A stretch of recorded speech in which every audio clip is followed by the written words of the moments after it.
ፊልሙ ሲጀምር ውሸታም ፍቅረኞችን የምታጋልጥ ጂያ የምትባል ልጅ እናያለን። አሁንም ቢሆን እንደተለመደው ውሸታም ተብሎ የተሰጣትን ፎቶ ታይና እዛ ብትሄድም ልጁን በደንብ ሳታየው እግሩ ላይ ትደፋና ቀጣይ ወር እኮ ልጅ ሊኖረን ነው እባክህ ትተኸኝ አትሂድ።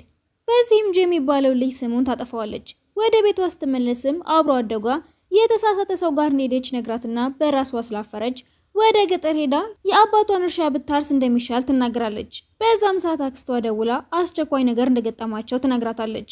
ጁ ከብዙ ዓመት በኋላ ወደ ሀገሩ ተመልሶ ቀጥታ ወደ መስሪያ ቤቱ ሲሄድ ሴቶቹ ቆንጆ በመሆኑ ፈዘው ያዩታል። አባቱም ደስ ብሎ ሲቀበለው የእንጀራ እናቱ ግን በመምጣቱ ይደብራታል። አዲስ ለሚገነባው ሪዞርትም እንዲሰራ እድል እንዲሰጡት ቢጠይቅም ሳትስማማ ትቀራለች። እሱም የ3 ወር ጊዜ እንዲሰጡት ያሳምናቸዋል። ጂያ ወደ ገጠር ሂዳ አክስቷ መሬቱን ለሚሰራው ሪዞርት ሊወስድ እንደሆነና አባቷ ከመጥፋቱ በፊት እንደተስማማ ብታስረዳትም አክስቷ ግን እንደማትፈቅድላቸው ትናገራለች። ጂያም አባቷ ልጅ እያለች ምንም ሳይናገር ጥሏት እንደሄደና እናቷም ስላልነበረች አክስቷ እንዳሳደገቻት ታስታውሳለች። ማታ ላይም ለአክስቷ ብላ አባቷ የፈረመውን ኮንትራት ማግኘት እንዳለባት ትወስንና ከጓደኛዋ ጋር እንዴት መሄድ እንደምትችል ያቅዳሉ። ከዛም ፓርቲ እንዳለ ትሰማና ትሄዳለች። እሱን ስትከታተልም ከስራው የተባረረች ሌላ ልጅ ወደ ስራዋ እንዲመልሳት ልታማልለው ትሞክራለች። እሱም እንደማይፈልጋት ተናግሮ ያበራታል። ልጅቷን በዚህ ተበሳጭታ ለጋዜጠኞች አብረን እንድንሆን ጠይቀኝ ስላልፈቀድኩለት ከስራ አባረረኝ እያለች ስታለቅስ ሁሉም እሱን ለመጠየቅ ይሰባሰባሉ። ጂያም ይህንን እድል ተጠቅማ ቪዲዮ ለሁሉም ታሳያለች። እነሱ ምኑ እንደሆነች ይጠይቋታል። ፍቅረኛው ነኝ። አይ እየዋሸች ነው፣ ምንም አይደለችም። ወደ ክፍሉ ሲወስዳትም ማንነቷን ቀይራ ድሮ ላይ ቤተሰቡ እንዲያገባት የመጣችለት ሴት እንደሆነች ትናገራለች። በነጋታው እርጉዝ ሴት ስትለምነው የሚያሳየውን ቪዲዮ ሰራተኞቹ በሙሉ ስላዩት ስለሱ ሲያወሩ ይሰማና ለረዳቱ ይቺ ሴት ማን እንደሆነች አጣራልኝ፣ አግኝቻት ለምን እንዳደረገችው ጠይቃታለሁ። ጂያም ስራ ቦታ ትመጣና አላስገባ ይሏታል።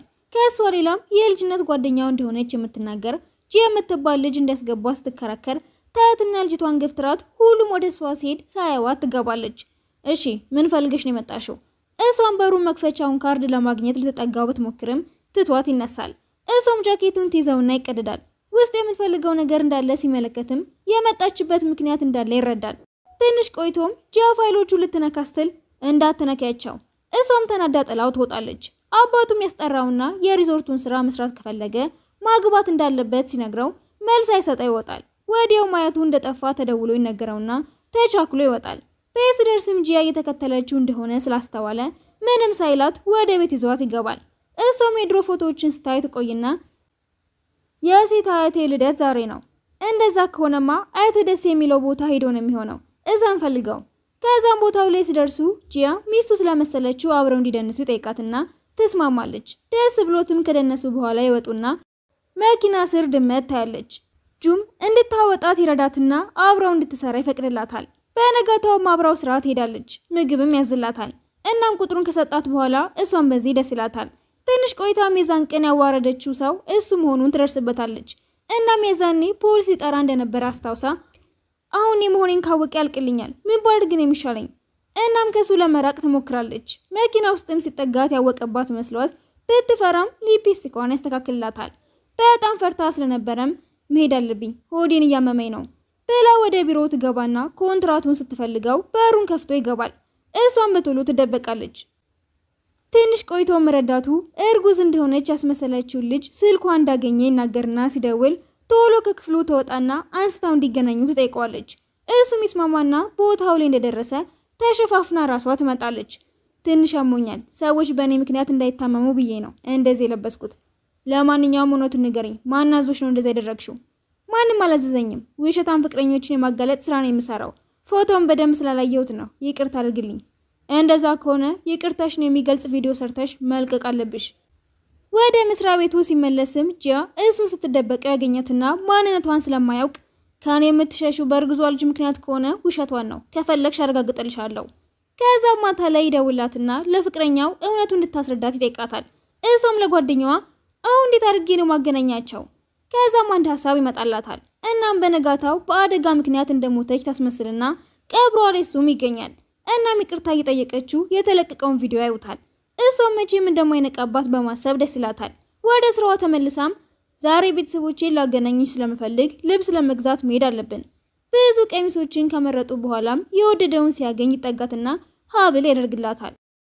ቤቱ እንደደረሱም ለእጅ መታጠቢያ የነበረውን ውሃ ስትጠጣው ጁም ይጠጣውና አንዳንዴ እኔም ጣዕሙን ወደዋለሁ ብሎ ያሾፍባታል። አባቱም ስለ ስራ ለአባቷ እንድትደውል ሲነግራት ጓደኛዋ ጋር ደውላ ታታልላቸዋለች። በዛም የክፍሎቹን መክፈቻ ካርድ ታገኛለች። በድንገትም የእሳት አላርሞቹ መጮህ ስለጀመሩ እጁን ይዛው እየሮጠች ትወጣለች። እሱም ታገብኛለች።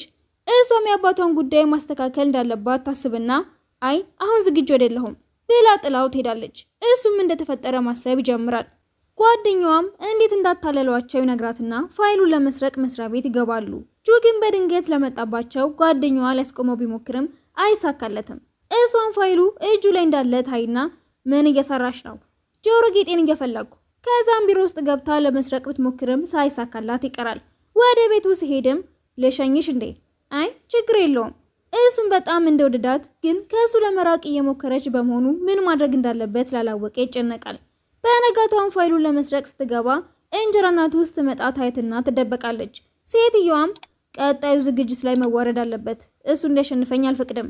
እሷም ስለምን እንደምታወራ ስላላወቀች አብራቸው የምትሰራውን ልጅ ጠይቃታለች። እሷም ለሪዞርቱ ስራ ሁለቱም መሳተፍ እንደሚፈልጉ ትነግራትና ጆን ለመርዳት ወስና ወደ እሱ ጋር ሄዳ ስታገኘው የሚፈልገው ሰው ጥሩ እንዳልሆነ ብትነግረውም ምንም ማስረጃ ስላልነበራት አላምን ይላታል።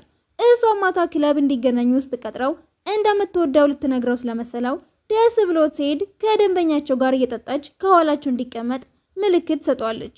እሱም በጣም ተናዶባት ሲቀመጥ የተሰጣትን መጠጥ ስትደፋው ያይና ብልጥ እንደሆነች እያሰበ ደስ ይለዋል። በዚህም ሰውየው ሊታመን የማይችል ሰው እንደሆነ ታሳየዋለች።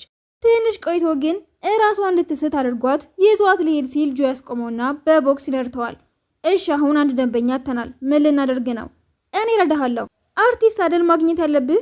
በዚህ ስማሙና በነጋታው ያለችውን ሰው ስታናግረው የሚያነሳሳው ነገር እንደሚፈልግና እሷና አለቃዋ እንደ ፍቅረኛ ሆነው ፎቶ ማንሳት እንደሚፈልግ ይነግራታል። እሷም ልጅ ውስጥ ነግረው ይስማማል። ሰውየውም አብሮ ሲመገቡና ሲዝናኑ ፎቶ እያነሳ በጣም ደስ ስላለው ለስራው ይስማማል። እነሱም በመሳካቱ ደስ ይላቸዋል። ከመንገድ ያገኟትን ድመት ይዛም ቤቱ ገብታ ፋይሉን ለመፈለግ ብትሞክርም ሳይሳካላት ይቀራል። ከዛም አስክራው ቤቱ ለመግባት ብትሞክርም እራሷ ሰክራ ይዟት ሄድና እሱም ማታ ስትመታው የሚያሳይ ቪዲዮ እያሳያት ምንም እንዳልተፈጠረ ያረጋግጥላታል። ከዛም ጂ ትመጣና እንዴ ምን እየሰራሽ ነው? ምን ነው? ፍቅረኛው እኮ ነኝ። በዛ ላይ ማታም እዚህ ነበርኩ። ሁለቱም ሴቶች ሲጣሉም እያየ ፈገግ ይላል። መኪና ውስጥም ሲገቡ ጂ ፎቶ ለመነሳት ስትሞክር ጂያ በመሃል እየገባችባት ታነዳታለች።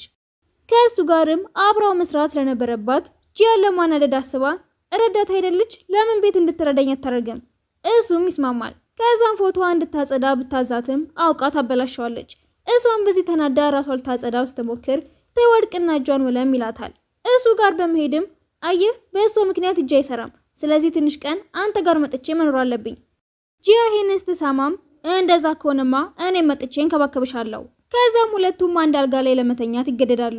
እየዘነበ ስለነበረም ጂ መብረቁን ስለፈራች ጂያ ታረጋጋትና መብራት ስለጠፋ ምን እንደሆነ ለማየት ወደ ሳሎን ስትሄድ ጁ ጋር ይገናኛሉ።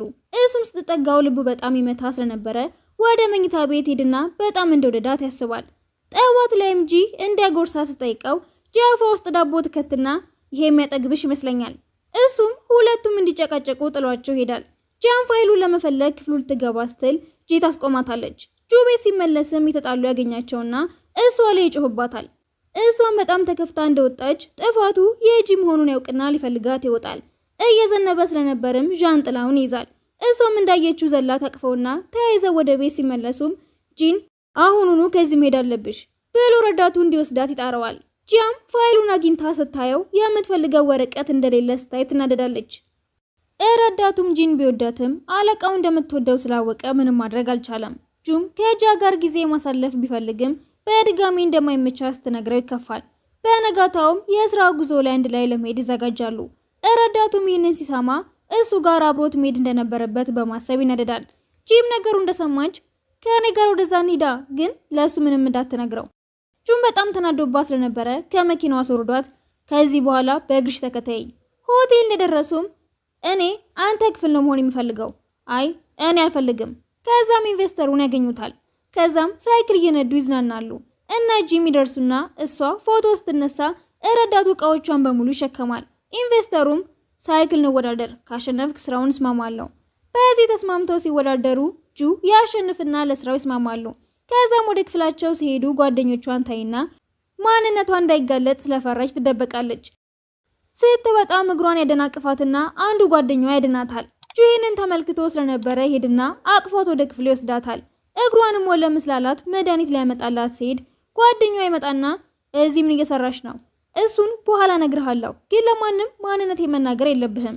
እሱም በዚህ ስማማና ጁ ሲመጣ ይወጣል።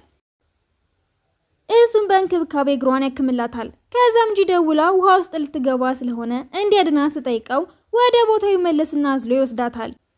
ከዛም ረዳቱ ጋር ደውሎ እንዲንከባከባት ይነግረዋል። ማታ ላይ ሜጂያ ልደት ስለመሰለው ምርጥ እራት አዘጋጅቶ ይጠብቃታል። እሷም ልደቴ አይደለም ተሳስተሃል፣ ግን እራቱ ደስ ስለሚል እንመገብ። አንድ ላይ ሲበሉ ምርችት መተኮስ ይጀምራል። እነጂ ምርችቱን እያዩ ረዳቱ እንደሚወዳት መናገር ባለመቻሉ ይቆጫል። ትንሽ ቆይቶ ሜጂያ ትክክለኛ ማንነት ከሆቴሉ ሰራተኞች ሰማና በጣም አዝኖ ለሷ ምንም ባይነግራትም እንደ ድሮ ደስተኛ ስላልሆነ ግራ ትጋባለች። ስለምትኖርበትም አጣርቶም ወደ ገጠሩ ይወስዳታል። እሷም አክስቷ ጋር እንዳይወስዳት የታመመች ታስመስላለች። ፊቷንም መሸፋፈን ስትጀምር ከዚህ በፊት መተሽ ታውቂያለሽ እንዴ? አይ በፍጹም መጥቼ አላውቅም። ወዲያው ግን ሸዋ ይመጣና ይዞራታል። ሚያቅሽ ነው የሚመስለው። እንዴት ሆኖ? ከዛም አክስቷ ስታየው እርሻው እንደሚወስድ ታስብና ታባረዋለች። እሷም በደረሰበት ደስ እያላት ሳትጋለጥ ወደ ቤታቸው ይመለሳሉ። ማሳጅ ስታደርገውም ልትነግሪኝ የምትፈልጊው ነገር ካለሽ መናገር ትችያለሽ። አይ ምንም የለም። ከዛም ፋይሉ ያለበትን በር ለመክፈት ስትሞክር ይከተላታል እና ምን ለመውሰድ እንደፈለገች ማሰብ ይጀምራል። ተመልሳ ፋይሉ ልትፈልግ ስትልም በትክክለኛው ስሟ ይጠራታል። ምን ፈልገሽ ነው የመጣሽው? ማን እንደሆንሽ ለምን ደበቅሽኝ? አባቴ ለእናንተ ኮንትራት ፈርሞ ነበር፣ እሱን ፈልጌ ነው የመጣሁት። እሺ፣ ግን አሁንም ቢሆን እውነቱን ለማንም እንድትናገር አልፈልግም። አልናገርም፣ ግን አንተም ሪዞርቱን ለመስራት እንጀራ እናትህን ካሸነፍካት ቤታችንን አታፈርሰውም። በዚህ ይስማማሉ። ባገኘው አጋጣሚም ይረብሻታል። እናም እንቅልፉ እንዳልመጣ ተናግሮ የሚወደውን ዘፈን እንድትከፍትለት ይነግራትና ስትተኛ ይቀሰቅሳታል። እሷም በድጋሚ እስኪተኛ ተጠብቀውና ጠጋ ብላ ስትተኛ በጣም ቆንጆ ነህ ብላ ጉንጩን ስትነካው ከእንቅልፉ ስለባነነ ደንግጣ በጥፊ ብላው ትሄዳለች። በነጋታውም እሷን ለማናደድ ብሎ ለምግቧ እራሷ እንድትከፍል ሲያደርጋት ሰራተኞቹ በሙሉ እንደተጣሉ ማውራት ይጀምራሉ። እንጀራ እናቱም እንዲከታተሏቸው ስታደርግ ረዳቱም የምትከታተላቸው ልጅ ያባራታል። ጁም ስለ እርሻው የምታስቢ ከሆነ ፍቅረኛ እንደሆንሽ ማስመሰል አለብሽ። ረዳቱም ዘው ብሎ ሲገባ በቶሎ ትነሳለች። ከዛ ሙሉ ቀኑን እጅ ለእጅ ተያይዘው በዞር ይጀምራሉ።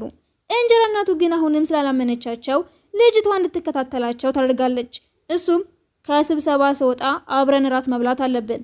አይ አልችልም። እሱ ግን ረዳቱ እራቱ እንዲያዘጋጅ ያዘዋል። እሷ ግን የድሮ ጓደኛዋ የሆነውን ልጅ ለማግኘት ትሄዳለች። እዛም ሆቴል ውስጥ እጁ ሲመጣ ታየውና ስትደበቅ እሱም ብዙ ጠብቋት ተስፋ ሲቆርጥ ወደ ቤቱ ይመለሳል። ረዳቱም ያያትና ቪዲዮ ይቀርጻታል። ቤት ስትገባም ከኔ ጋር መሆን ያልፈለግሽው ሌላ ሰው ለማግኘት ብለሽ ነው? የድሮ ጓደኛዬ ነው። በዛ ላይ የእውነት ፍቅረኛሞች አይደለንም። መናደድ የለብህም። እሺ እንደዛ ከሆነ አሁን ጁስ ስሪልኝ። እሷም እንዲታመን በማሰብ ብዙ ነገር ትቀላቅልና በሰራችው ስራ ትስቃለች። ጠዋት ላይም ተዘጋጃጅታ ስትወጣ በጣም ይቀናና ሲከተላት ከጓደኛዋ ጋር እየተዝናናች አያትና ቀኑን በሙሉ ሲከተሏት ይውላሉ። ልጁም ጭንቅላቷን ሲነካት ተናዶ ልጆች ይልክባቸዋል። ልጁ ሽንት ቤት ሲሄድም ስልኩ እየጠራ ስላስቸገረ ታነሳውና ፍቅረኛ እንዳለው ታውቃለች። ልጅቷም ደጋግማ ስትደውል ተነስቶ ይሄዳል። ጁ ፊቷ ይቀመጥና ሲያያት ትናደድበትና ለምን ትከታተለኛለህ እያለችው ብዙ ትጠጣለች። የልጁ ፍቅረኛም እንጀራ እናትየው እንደሆነች እናያለን። እናም የጁን አባት ብር ዘርፈው አንድ ላይ ለመኖር ይስማማሉ። እነ ጁም አንድ ላይ በመሆናቸው በጣም ይቀራረባሉ። ከዛም ድርጅት ውስጥ የተደበቀ ነገር እንዳለ ለማጣራት ሲሞክሩ ማንነታቸው የማይታወቅ ሰዎች ይከተሏቸዋል። እነሱም ተደብቀው ከዛም ሊደባደብ ወስኖ ቢወጣም ደህና አድርገው ይቀጠቅጡታል። እሷም ይህንን እያየች ዝም ማለት ስላልቻለች ብትወጣም የባሰ ይቀጠቀጣል። በመጨረሻም ረዳቱ ሰዎች ይዞ ይመጣና ያድናቸዋል። እሱም አቅፏት ወደ ቤት ሄዳሉ። እግሯ ስለተጎዳ መድኃኒት ያደርግላት ደስ ብሏ ስታየው ትቆይና እኔም ቁስል ላይ መድኃኒት አደርግልሃለሁ። ከዛም ቀስ እያለች ሙሉ ቦታውን ትቀባለትና በቶሎ እንደሚሻለው ትነግረዋለች። በማግስቱም ከእጅ ጋር ፎቶ ሲነሱ እሷ የቀናች መስሎት ቢያያትም ምንም እንዳልመሰላት ያያል። እሱ ግን በየቀኑ ለእሷ ያለው ፍቅር ይጨምራል። ረዳቱና ጂም የበለጠ ይቀራረባሉ። ጂያም ጠዋት ስትነሳ ቁርስ ሰርቶላት ስለነበረ ትመገብና መስሪያ ቤት ውስጥም ሳያት ፎቶ ታነሳዋለች። እሱም ሰራተኞቹ ስራ እንደበዛባቸው ስላወቀ ዘና እንዲሉ ጉዞ ሲያዘጋጅ የእንጀራ እናቱ ፍቅረኛና የአባቱ ረዳት የሆነው ሊ አብሯቸው ይሄዳል እና እሷን ለመቅረብ ጥረት ቢያደርግም ጁ ያስቆመዋል። ተደብቆ ፎቶ ሊያነሳት ቢሞክርም በጃኬቱ ይሸፍናታል። ከዛ ማሳ በመያዝ ሲወዳደሩ እሷ ለጁ በመደገፏ ሊ የሚወዳት ስለነበረ ይናደዳል። እንጀራ እናትየውም ጉዞ ላይ እንደሆኑ ስትሰማ ትሄድና ጂያ የሚያደርጉትን ታያለች። የእሱን ፊት ባታየውም ድሮ ተወደው ስለነበረ ፍቅረኛ እንዳለው በማውቋ ትከፋለች። እሱ ምንም ሳያፍር ወደ ጂያ በመሄድ በጣም ወድሻለሁ፣ አንቺ ስለኔ ምን ታስቢያለሽ? አይ እኔ እንኳን አልወድህም። ይህንንም ጁ ሲሰማ ስለነበረ ብቻዋን ሆና አስታለቅስ ሄድና እንደዚህ አይነት ነገሮች በህይወት ውስጥ ይፈጠራሉ እኮ ሁሉንም መቻል አለብሽ። እናም ተወደው እንደነበረ ያውቅና ይከፋል። ጂም ብትሆን ረዳቱ መንከባከብ ትጀምራለች። እናም እየወደደችውም ትመጣለች። በቀጣዩ ቀንም ጂያ ወደ ስራ ባለመሄዷ ጁ ተጨንቆ የሆነው እኮ ሆኗል፣ ለምን ትጨነቂያለሽ? ቀኑን ሙሉ ስለጠፋሽ እኮ በጣም ጨንቆኝ ነበር ይልና ሲሄድ ስለ እሷ እንደሚጨነቅ አስባ ደስ ይላታል። በነጋታው እሱ ተሸንፎ እንጀራ እናቱ ስላሸነፈች እርሻውን ሊያበላሹት ሲሉ ተደውሎ እንዲያቆሙ ይነገራቸዋል። ጂያም ስታጣራ ጁ ለአባቱ ስራውን እንደሚለቅ ተናግሮ እንዳስቆመው ስትሰማ በፍጥነት ወደ እሱ ትሄድና ታቅፈዋለች። ጠዋት ላይም ከስራው ስለወጣ እንዳይከፋው አስባ ምንም ቢፈጠር ጥሩ ሰርታ ተመልሳ ድርጅት ውስጥ እንደምትገባ እርግጠኛ ነኝ። እሱም እንደተጨነቀችለት ሲያያት ለምን የእውነት ፍቅረኛ የትሆኝም? እሷ ደግሞ ስለደነገጠች ፈገግ ብላ ጥላው ትሄዳለች። እሱም ይከተላታል። ከፈገግታዋም በሀሳቡ እንድትስማማች ይረዳል። ከዛም ወደ እርሻው ይዛው ትሄድና ስለ ልጅነቷ ስትነግረው አይጣይታ ዘላ እግሩ ላይ ትቀመጣለች። አክስቷም ይህንን ሁሉ ታይና ምን እየተፈጠረ ነው? እውነት ነው እሱም የድርጅቱ ባለቤት ነው፣ ግን እኛን መጉዳት አይፈልግም። እንዲያውም ለትንሽ ጊዜ እዚህ እንዲሆን ልጠይቅሽ ነበር። እሺ፣ ግን ከአሁን ወዲያ እንደዛ መቀራረብ የለባችሁም። ከዛም ውሃ ውስጥ እየተራጩና እርሻ ውስጥ እየሰሩ ጥሩ ጊዜ ያሳልፋሉ። አባቱም ልጁ እንዳሸነፈና ሚስቱ ውጤቱ እንደቀየረችው ሲሰማ ይናደድባታል። እሷም ከዚህ በፊት ተፈጥሮ ስለነበረ አደጋ አንስታ ልታስፈራራው ስትሞክር ያንቃትና ምንም እንደማይመስለው ቢናገርም ከፊቱ እንደተጨነቀ ያስታውቅበታል። ከዛም ልጁን ለማግኘት ወደ ገጠር ይሄዳል። ሁሉንም ነገር አውቃለሁ፣ ወደ ስራ መመለስ አለብህ። ከዛ በፊት ግን ለእራት ከፍቅረኛ ጋር እንድትመጡ ፈልጋለሁ። እራት ግብዣው ላይ ሲደርሱም የእንጀራ ወንድሙ አብሯቸው ሆኖ እየተመገቡ ስለ ጋብቻው ሲነጋገሩ አያቱ ሆስፒታል እንደገባ ይነገረውና ሁሉም ተሰብስበው ወደዛው ሄዳሉ። ግን ደህና እንደሆነ ሲያውቁ ይረጋጋሉ። በሌላ በኩል የጂ አባት ተመልሶ ይመጣና ይደውልላታል። እሷም ወዲያው ትሄድና ተናዶባት ስለነበረ ዝም ትለዋለች። አክስቷም ለምን ከዚህ ሁሉ ዓመት በኋላ ተመልሶ እንደመጣ እየጠየቀችው ታባረዋለች። ጂም ከረዳቱ ጋር ፍቅረኛ ለመሆን ተስማማና የጂ አባትም ብዙ ስጦታዎችን ይዞ እንደመጣ ይነግራታል። ልታገባ ስለሆነም የሰርግ ስጦታ ይዞላት እንደመጣ ያሳያታል። በቀጣዩ ቀንም የሙሽራ ቀሚሷን ስትመርጥ እንጀራ እናትየው በንዴት ታየትና ጁ ይንከባከባታል። አባቷም ለሷ ብሎ እንደተመለሰ ቢያስመስልም ዋናው ሀሳቡ ግን እርሻውን ሸጦ ብሩን ይዞ ለመጥፋት ነበረ። የጁ አባትም ልጁን የድርጅቱ አስተዳዳሪ አድርጎ ሾመውና ሁሉም ደስ ብሏቸው ይቀበሉታል። ከጃ ጋር በመሆን ማየቱን ለመጠየቅ ይሄዳሉ። ከዛም ሲመለስ የሆነ ሰው የእርሻውን ቦታ ለእሱ እንደተሸጠለት ይናገራል። ጁ በዚህ ተናዶ አባቷን ያገኘውና ለልጁ ምንም ስሜት እንደሌለው ሲረዳ የምትፈልገው ብር ከሆነ ለእኔ ንገረኝና እኔ እሰጥሃለሁ፣ እሷ እንድታስከፋት ግን አልፈልግም። ከዛ እንደወጣም ጂን ያገኛትና አብሮ ጥሩ ጊዜ እያሳለፉ ስለ አባቷ ላለመናገር ይወስናል። ከዛ መሬቱን ገዛው ካለው ሰው ብዙ ብር ከፍሎ ይገዛውና ወደ እሷ በመሄድ አባቷን ከአሁን ወዲያ እንደምትወዳት ማስመሰል የለብህም፣ ከዚህ ብትሄድ የተሻለ ነው። ለእሷም የመሬቱን ወረቀት ስጣትና ምንም እንዳትጨነቅ ይነግራታል። ስታለቅስም አባትሽ ኖረም አልኖረም እኔ ሁሌም እጠብቅሻለሁ ብሎ እንባዋን ይጠርግላታል።